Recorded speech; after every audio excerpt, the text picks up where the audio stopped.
Good evening, everyone. Today we are going to discuss about the ecological adaptation under various environmental conditions in different plants which are being found on this planet Earth. The first is the hydrophytes.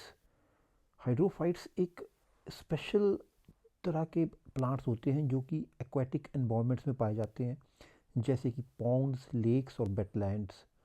तो जब ये इस तरह के environment में पाए जाते हैं तो ये डिफरेंट अडेप्टैशंस करते हैं to tackle different challenges which they face in these type of environment, and these challenges are buoyancy, gas exchange, water absorption and light availability in the water. तो कैसे कैसे ये जो अडेप्टैशंस हो रही हैं इसके बारे में हम 4 या 5 इसके जो पॉइंट्स हैं वो डिस्कस करेंगे। जो सबसे पहले है वो है buoyancy and air spaces. Buoyancy and air spaces इसलिए होते हैं because they have to keep them float in the water, and this is being done with the help of aerenchyma tissues.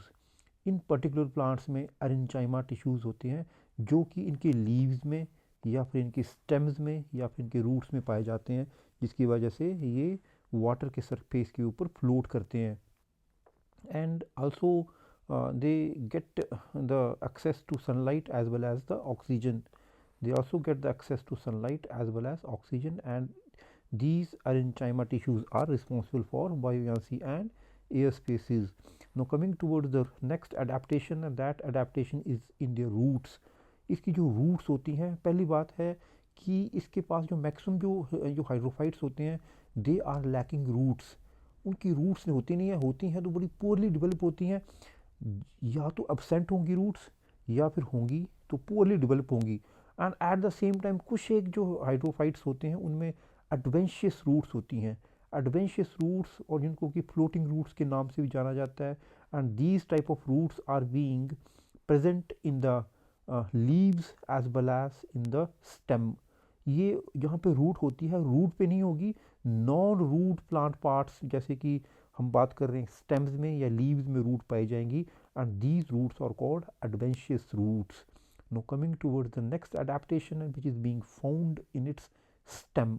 तो उसके स्टेम में क्या क्या अडेप्टैशन होती है उसके बारे में हम थोड़ा सा डिस्कस करेंगे। जो उसका स्टेम है वो लंबा होता है, लंबा स्टेम होगा, स्लेंडर होगा, स्लेंडर मतलब पतला होगा, लंबा होगा, स्लेंडर होगा, फ्लेक्सिबल होगा, बेंड हो सकता है, कभी भी बेंड हो सकता है, और स्पॉन्जी होगा। ये सारे के सारे कैरेक्टर्स स्टेम में इसलिए आते हैं because it has to get flexible with the movement of water, otherwise it can get damage, plant जो डैमेज हो सकता है पानी के बहाव के साथ। so to get bend with the currents of the water and to avoid the damage in its stem, it develops these type of characteristics in its particular stem. These are long, slender, flexible and spongy, and इसका हम example दे सकते हैं। Example is hydrilla. Now coming towards its adaptations in its leaves. तो इसके जो leaves हैं वो दो तरह के होते हैं, एक तो सबमर्ज लीव्ड होंगे या फिर हमारे फ्लोटिंग लीव्स होंगे। जो सबमर्ज लीव्स होंगे वो डूबे हुए होंगे, और जो डूबे हुए लीव्स में क्या होता है, उसके जो होते हैं वो रिबन लाइक होते हैं, रिबन लाइक उसके जो लीव्स होंगे। क्यों होंगे? To maximise surface area for gas exchange, क्योंकि ये डूबे हुए होंगे तो उसको गैस एक्सचेंज करनी है थ्रू इट्स लीव्स, तो it is ribbon like. And also इसके साथ जब ये रिबन की तरह होंगे तो ये जो वाटर को रेजिस्टेंस प्रोवाइड कर पाएंगे, वाटर की रेजिस्टेंस, क्योंकि मैक्सिमम सरफेस एरिया उन्होंने अपना एक्सपोज किया, तो it is providing water resistance. तो समर्ज लीव जो है वो होते हैं हमारे ribbon like, and ribbon like इसलिए होते हैं so that gas exchange can takes place and it can provide water resistance. Now the next type is the floating type of leaves. तो floating type of leaves जो होते हैं वो broad होते हैं, and broad इसलिए होते हैं और इसके साथ साथ flat होते हैं। ये broad और flat इसलिए होते हैं so that photosynthesis की जो प्रोसेस है वो भली भांति हो सके।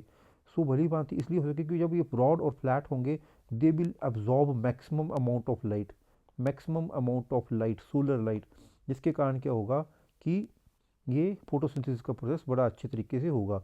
और इसके जो लीफ में जो सबसे बड़ी एक और कैरेक्टरिस्टिक होती है, जो स्टोमेटा होता है that is only on the upper surface, stomata is only on the upper surface. तो हमने बात की कि इसमें दो तरह के लीव्स होते हैं, एक तो समर्ज्ड में हमारा रिबन लाइक होगा, submerged are of ribbon type इसलिए so that it can be useful during gas exchange phenomena as well as it can provide water resistance. जो हमारे फ्लोटिंग टाइप के होते हैं, floating type are broad and flat इसलिए होते हैं so that maximum absorption of the light can takes place. And इसका जो स्टोमेटा होता है वो सिर्फ अपर सरफेस पे होता है। सो अपर सरफेस पे होगा तो फोटोसिंथेसिस की प्रोसेस जो है अगर ये ब्रॉड भी होंगे, फ्लैट भी होंगे और स्टोमेटा अगर अपर सरफेस पे है, so photosynthesis process can takes place efficiently. Now coming towards the next adaptation, and that is petiole adaptation in this particular hydrophytes. तो petiole adaptations क्या होती हैं कि सपोज कि ये लीव है, तो लीव का और ये स्टेम है, दिस इज स्टेम, तो this portion is called petiole। तो इस petiole को क्या है, क्या इस petiole में क्या अडेप्शन होती हैं, they are delicate, they are long again like stem, slender and swollen, bladder like होते हैं एक्चुअली, swollen मतलब bladder like। so these are the characteristics of these petiole adaptations। तो ये भी इसलिए होते हैं so that जो हमारा जो ये प्लांट है it remains floating, ये फ्लोटिंग में मदद करते हैं, floating on the surface of water. तो ये सारे के सारे कैरेक्टरिस्टिक्स आते हैं to keep the plant floating on the surface of water. Now coming towards the next adaptation and that is gas exchange। ये जो गैस एक्सचेंज होती है, हमने बात की कि स्टोमेटा जो है वो अब्सेंस होता है, इन अब्सेंट होता है इन द लोअर, या तो स्टोमेटा अब्सेंट होगा या प्रेजेंट होगा, तो प्रेजेंट कहाँ पे होगा, only on the upper surface. तो ये जो हमारी गैस एक्सचेंज हो रही है, it is occurring through diffusion and dissolution of the gases and water. तो जो हमारी जो वाटर में जो गैसेस जो हैं वो उसका जो है वो डिसोल्यूशन हुआ होता है, उसमें डिज़ोल्व हुई होती हैं। तो उसका जो फिर डिफ्यूज़न के प्रोसेस से, डिफ्यूज़न मतलब कि इसके जैसे कि इसके जो मेम्ब्रेन्स के साथ जो है वो हल्का हल्का इसके अंदर पेनिट्रेट करेंगी। So this is being done in the aerenchyma tissues. ये अरेंचाइमा टिश्यूज़ जो थे वो हमें जो है वो प्लांट को फ्लोट बायोएंसी भी प्रोवाइड कर रहे थे, as well as these aerenchyma tissues are helping in gas exchanges in the absence of stomata. Now the next is the pollen adaptations। ये जो pollen adaptations हैं ये क्या कर रही हैं, ये कैसे हो रही हैं। तो pollen adaptations में हमारा जो होता है, let me just a minute, let me clear all this। pollen adaptations में जो है हमारा जो स्टिग्मा है, स्टिग्मा नो हमें पता होना चाहिए कि फ्लावर में स्टिग्मा क्या होता है, स्टाइल क्या होता है। तो स्टिग्मा जो है it keeps on floating, it keeps on floating on the surface of water. जब ये हाइड्रोफाइट्स का जो स्टिग्मा जो वाटर के ऊपर जो है वो फ्लोट करेगा, तो पोलन जो है वो ईजिली उसमें डिस्पर्स होंगे। हमें जो है वो पढ़ा होगा कि कैसे हमारा जो स्टिग्मा स्टाइल और ओवरी जो है वो कैसे है। So this portion is generally, अगर सपोज किया कि हमारा ये फ्लावर है कोई, आई विल नॉट गो, ये इसके एंथर्स हैं, ये इसका स्टाइल है, this is stigma.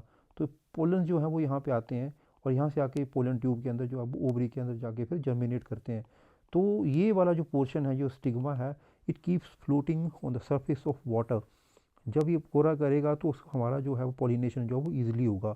So these are certain characteristics of these hydrophytes which they adapt according to their environment. So इसके जो कुछ एग्जांपल्स हम, ये है वो हाइड्रिला, लेमिना, पिस्टिया और ट्रापा और वाटर लिली। अगर हमें लिखने को आए तो हमें 4-5 एग्जांपल्स जो हैं वो लिख सकते हैं कि these are the examples of are hydrophytes. Lemna water hyacinth को भी लिख सकते हैं, पिस्टिया वाटर लिली जो याद आए हम 4 3 या 4 मेंशन कर सकते हैं। So thank you very much.